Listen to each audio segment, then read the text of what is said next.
When it comes to Naruto, you always think of the village of Konoha, the leaves falling, Ichiraku ramen smell in the air, and kids playing ninja tag.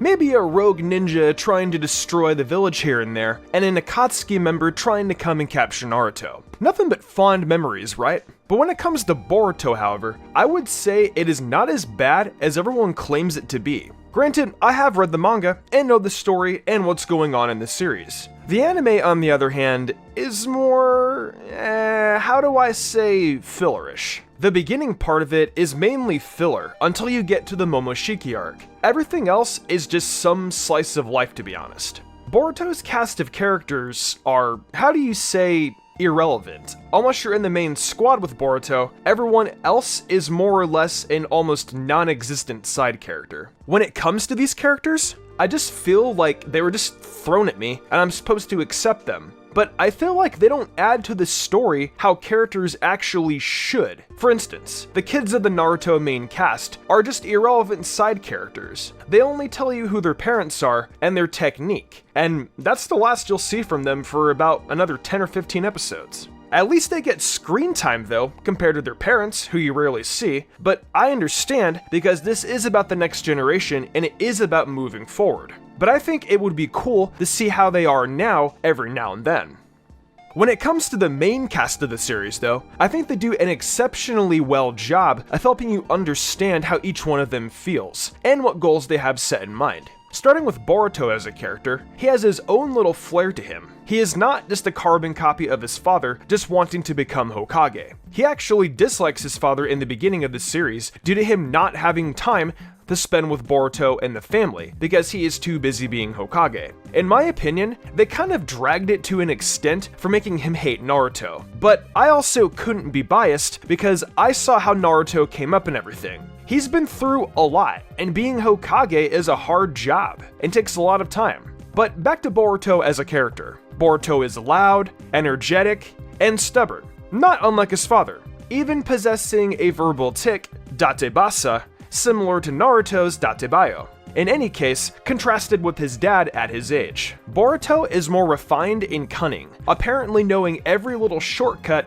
to everything, just as more developed in knowing how the world functions. Between the two, he is more snide. Dissimilar to Naruto, Boruto doesn't holler what he feels, which is the greatest distinction. Regardless of his laid-back disposition, he is tenacious. On the other hand, Boruto's childhood has additionally not been quite the same as that of his father's. Boruto's family is consistently there for him, and he similarly has numerous companions, and his acquisitions came effectively and normally to him from a combination of prodigious talents and nurturing parents.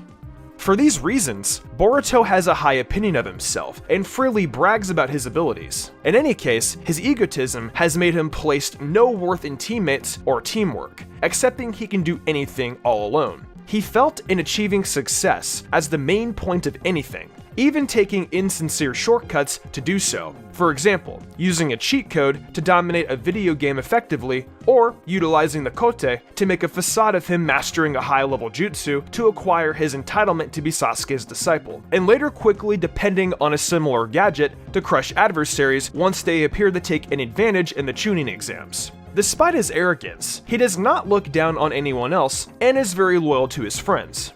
Without hesitation, he had repeatedly come to the aid of Denki when he was physically harmed. He likes to avoid confrontation or name-calling when someone is talking behind his back, totally disregarding the circumstance out and out, except if his companions get injured, which shows his development. In any event, when a companion was uncovered to be a foe, he stayed resolved to help bring them back from their dim way.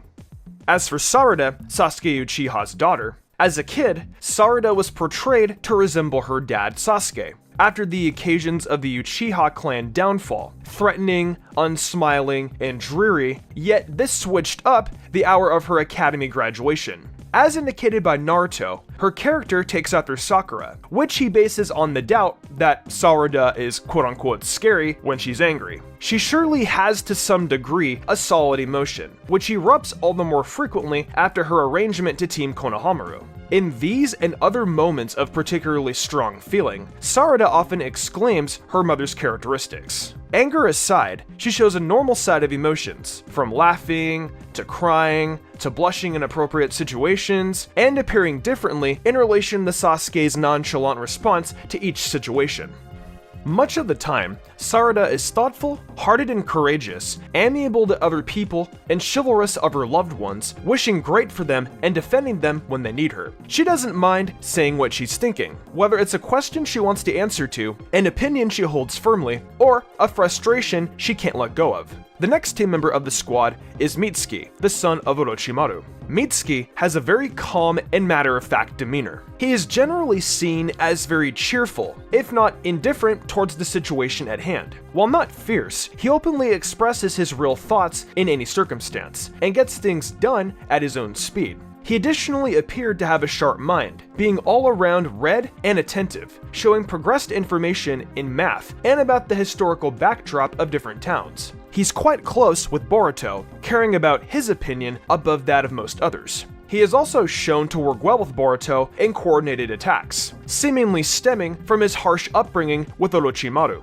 Mitsuki is very vicious in battle, showing no restraint and willing to kill his foes without hesitation. He is additionally extremely determined and submitted when given a mission, as when he was requested to murder somebody, he would not falter, paying little heed to whose identity it is.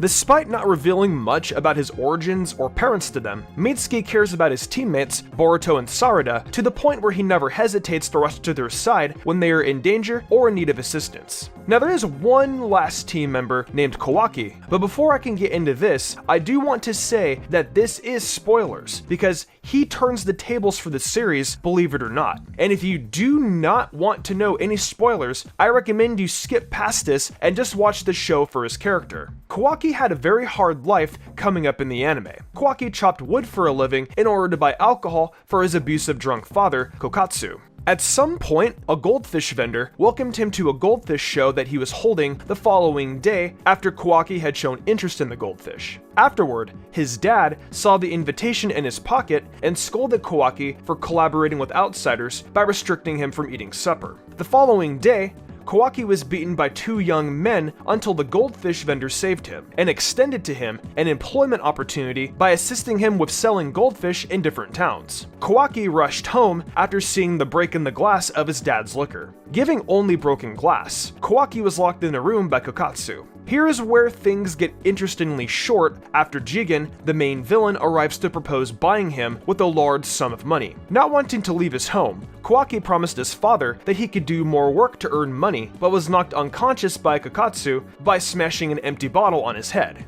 Upon taking custody of Kawaki, Jigen revealed to Kawaki that the suffering he suffered was finished, and there was nothing to fear as he was his new dad. As Kawaki and Jigen took the only tunnel from the town, apparently the goldfish vendor from before uncovered himself as a child trafficker, wanting to take Kawaki for himself. After Kawaki had trusted that the two will settle who might take the kid, Jigen came out, asserting the man had gladly withdrawn. As for his backstory, I will leave the rest up to you to find out for yourself, because I don't want to spoil too much for you. Fast forward to the current Kawaki, coming from his horrible childhood, Kawaki is shown to be aggressive and vulgar to people he dislikes or opposes. At the same time, despite his efforts to distance himself from others, he was not completely heartless. He showed compassion towards weak and injured animals and wouldn't allow young kids to get hurt. Also, he can stay cool and gathered when addressing outsiders, such as when Kawaki listened to Konohamaru Sarutobi's explanation about himself and his team. At the point when not allowing his temper to defeat him, Kawaki is demonstrated to be extremely perceptive and logical, easily reading the flow of battle before him and how best to react. Those are really the only main characters you need to be worried about in this series besides the evil organization Kata, which I also do not want to go too deep into because it contains some heavy spoilers, but I will say that Kawaki and Kata are related in the conflict that is at hand in the series. But in the end, I would definitely recommend Boruto to those old Naruto fans, and even people who know nothing of it. Getting past all the filler, which isn't even that bad, I would just say watch it if maybe you want some slice of life and want to see some other characters. But be grateful that's all the screen time they will be getting in this show. So I know you're probably saying, where should I start if I want to skip filler? Well, I'm glad you asked. You can start at episode 157 if you have seen the Boruto movie, but if not, start at episode 51. Now, I would recommend just watching the movie, then going to episode 157, but it's all up to you on how you would like to watch it. All in all, I believe Boruto has the potential to be a really good series, especially the way the manga is going right now. In the upcoming months, I promise it will be on everyone's watch list. Well, that wraps up my review on if you should watch Boruto or not. What do you guys think of Boruto? Let me know down below. Let's get some discussion going. If you enjoyed this video, show your support by smashing the like button. Also consider subscribing if you enjoy Boruto and Naruto content. With that said though, thanks so much for watching.